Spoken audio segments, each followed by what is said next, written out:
This hike in the Santa Monica Mountains of Southern California was in the Westlake area near Lake Sherwood. The hike began on Potrero Road, about a half-mile west of Westlake Boulevard, along with the usual kiosk giving information about the area. The trail begins paralleling a residential development in a canyon adjacent to the trail. And here Dale makes his way up along the trail, with a fairly consistent grade going on up. And Jack also plods along going on up the trail. As you can see, this is mostly open country. And we've had some pretty hot weather recently, but luckily today wasn't too bad.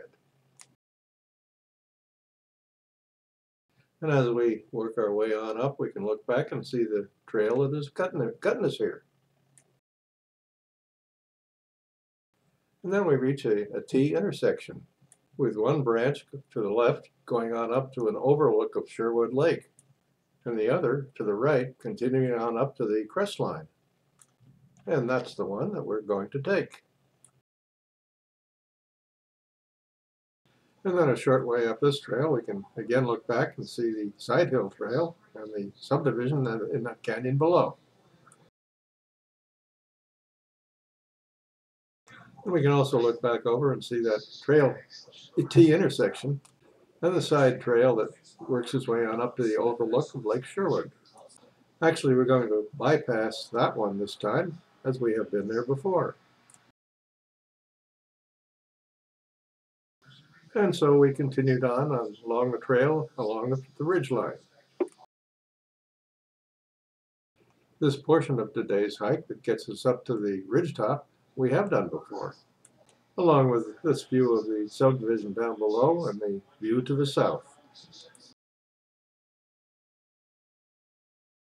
And once at this ridgeline, we can also look down and see a portion of Lake Sherwood down below.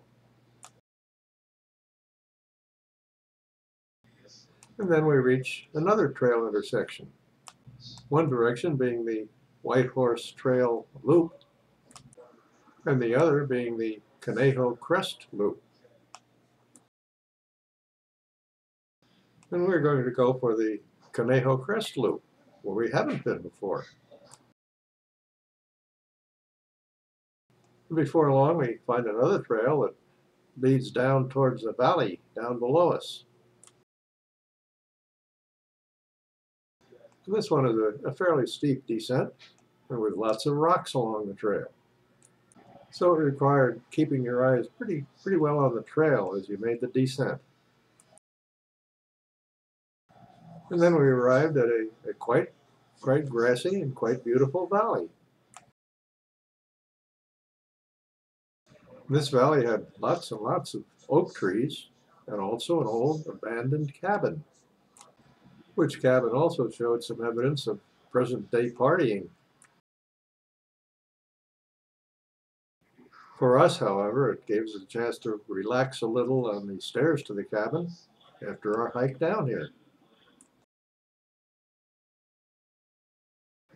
But then it was time for us to start our journey back, going along this oak tree-lined trail. We were expecting to find another trail branching off to get us back up to the ridge line. The trouble is, try as we would, we couldn't find any. This wasn't all bad, as this was a very pleasant valley to walk through. And at one point we passed by this king-size boulder, which at some point in time apparently cascaded down here from the adjacent mountains. In fact, there were some pretty good-sized rock outcroppings quite nearby. We made one last effort to try and find that elusive trail back up to the ridgetop, but we couldn't find it, so we decided to head for an adjacent developed area. Only trouble is, we entered a debris basin area, and we ended up having to traverse a concrete ditch along the slope adjacent to the debris basin. And what did we find when we got up to the adjacent street? Nothing but a metal fence.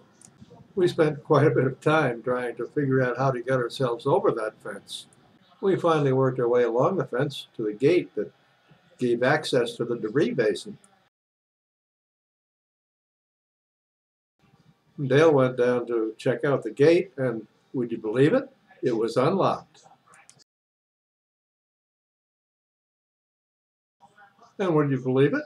It was Potrero Road, the same highway that the trailhead came off of.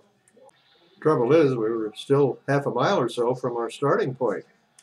So we just walked the bike lane all the way back down on Potrero Road to get to the trailhead and our car.